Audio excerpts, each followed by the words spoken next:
Everyone around you has already figured out what you will do next.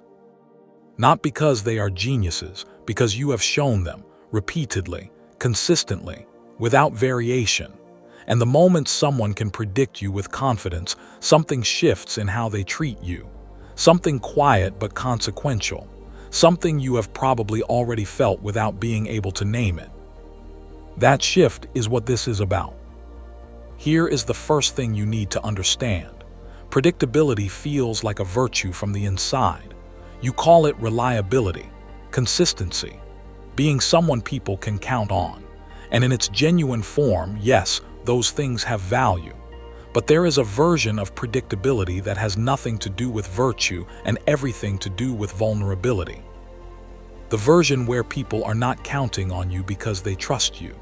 They are counting on you because they have learned that you will always respond the same way regardless of whether the response serves you. They are counting on your pattern, and patterns in the wrong hands are not something to appreciate. They are something to use. Machiavelli understood this about human nature at a level that most people find uncomfortable to accept. He observed that people do not primarily respond to who you are. They respond to what they can expect from you. And what they can expect from you determines what they will ask of you, what they will test against you, and ultimately what they will take from you without you ever realizing you gave it. Think about the people in your life who never seem to carry as much of the weight as you do. The ones who consistently end up with better deals, better outcomes, more favorable treatment. The ones who people seem to handle more carefully. You probably assumed this was personality, charm, confidence. But look closer. What most of these people share is not some magnetic quality. It is the specific absence of predictability. You cannot fully read them. You cannot be certain how they will respond. You cannot run the calculation in advance and know with confidence what you will get. And that uncertainty, that gap in your model of them, produces in you a caution that their certain counterparts never receive. Pay attention to this because most people miss it entirely. The people in your life are not treating you based on your actual worth. They are treating you based on what it costs them to treat you a certain way. And cost is determined almost entirely by what they expect your response to be. If they expect you to absorb it, they will keep giving it to you. If they are not sure what you will do, they will be more careful. The math is that simple and that brutal. Here is where it gets personal. Think about the last time someone in your life asked you for something they probably should not have asked for, a favor that crossed a line, a request that cost you more than it should have, a situation where you were put in a position that you did not choose and did not want. Now ask yourself honestly, were they surprised when you said yes, or did they already know you would? Did they come to you specifically because they already knew? Because they had run the calculation and your predictable response was already factored in before they opened their mouth. That feeling you just had is the feeling of understanding something uncomfortable about yourself. Stay with it. It is more useful than the alternative. The dangerous part about being predictable is not just that people use it. It is that it changes the nature of every relationship you are in without anyone acknowledging it. When someone can predict you, they stop genuinely engaging with you. They stop needing to. Why would they invest in reading you carefully, listening to you, considering your position when they already know the outcome? You have made yourself easy, and easy is not respected. Easy is managed. This happens in romantic relationships in ways that are particularly painful once you see them. The partner who knows you will always be there, stops doing the things that made you want to be there. Not out of cruelty necessarily. Out of the simple human tendency to stop working for things that are already secured. Your consistent, unwavering, completely predictable love and availability communicates to their nervous system that this resource requires no maintenance. And things that require no maintenance get none. It happens in friendships where you are always the one who shows up, always the one who reaches out, always the one who adjusts your plans to accommodate theirs. They are not bad friends necessarily. They are simply responding rationally to the information you have given them. The information that your time and energy flow in one direction without requiring reciprocity to keep flowing. Why would they change anything? Your pattern makes the current arrangement comfortable for them. It happens at work in ways that are professionally costly, in ways you might not have fully calculated. The colleague or manager who knows you will always take on more than your share, always stay late, always absorb the difficult tasks without complaint, is not admiring your work ethic. They are optimizing around it. Your predictable productivity is a resource they are drawing from.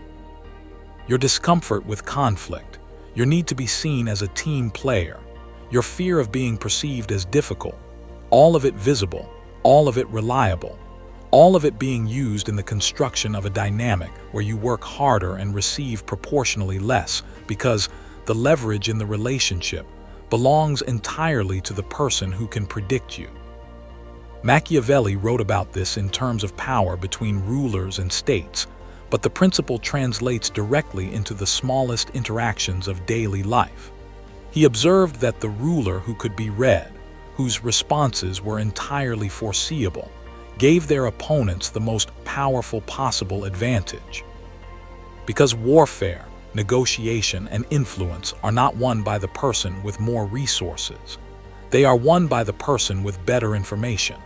And if your opponent has complete information about how you will respond to every move, they do not need superior resources. They simply need to make the moves that your predictable responses will turn to their advantage. You are in this dynamic right now, in some relationship, in some environment with some person.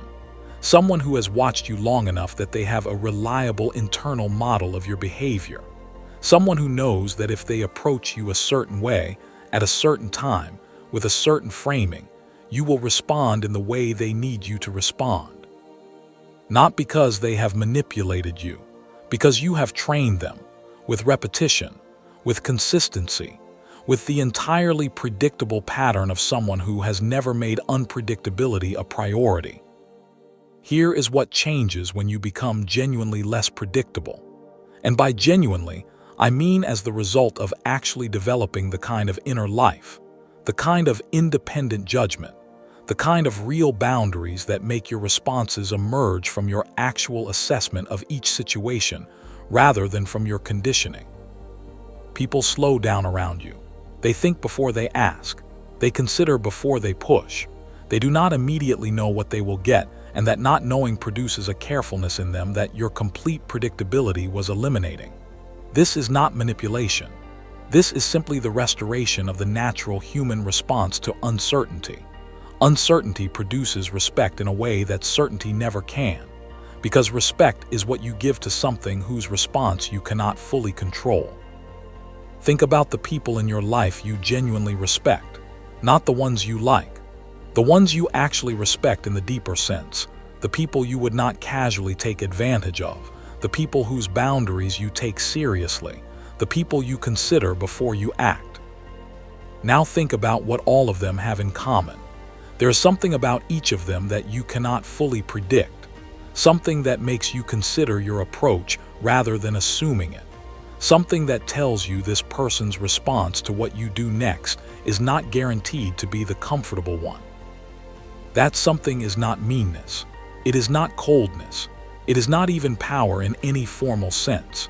It is the simple quality of a person who responds from their actual judgment rather than from a pattern you have already mapped. And that quality, more than any other single social variable, determines how you are treated by the people around you. Developing this quality requires something that is harder than it sounds. It requires you to stop managing other people's emotional comfort with your responses. Every time you give the predictable yes to protect someone from the discomfort of your no, you are making a trade. You are trading your unpredictability, which is your protection, for their comfort, which costs you everything and gives you nothing. Every time you respond to emotional pressure with the response the pressure was designed to produce, you are confirming a pattern that will be used against you again. Not because people are villains, because you have made the pattern available. The practice of becoming less predictable is not the practice of being difficult or unreliable or withholding. It is the practice of genuine self-consultation, of actually checking your own judgment before producing a response, rather than running the social script that your conditioning has installed.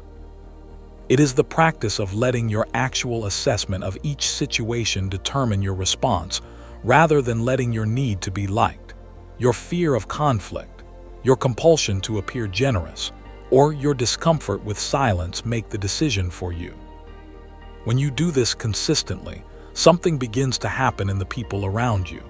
They start paying more attention. They start listening more carefully to what you actually say, because they can no longer rely on knowing in advance what you will say. They start taking your stated positions more seriously, because your stated positions have begun producing unexpected responses rather than the expected ones. They start wondering about you in a way they had stopped wondering, and wondering is the beginning of genuine regard. There is a version of yourself that the people around you have never met, the version that is not entirely legible to them, the version whose next move requires actual consideration rather than simple recall of the established pattern, the version that has a full and genuinely independent inner life that does not express itself entirely through the comfortable, predictable, accommodating behavior they have come to rely on. That version is not a performance.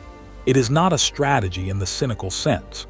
It is simply the authentic expression of a person who has taken their own responses seriously enough to generate them from genuine judgment rather than social reflex. The people who gain and hold the respect of others over time are not the ones who are most accommodating. They are not the ones who are easiest to read. They are not the ones whose behavior requires no consideration because the pattern is already known. They are the ones about whom the people around them think, even quietly, even unconsciously, I am not entirely sure what they will do, and I should probably think about that before I act. That thought, in the mind of the people in your life, is worth more than any amount of reliability you have purchased by being entirely predictable. Because reliability built from predictability is just another word for being taken for granted. And you have been taken for granted long enough.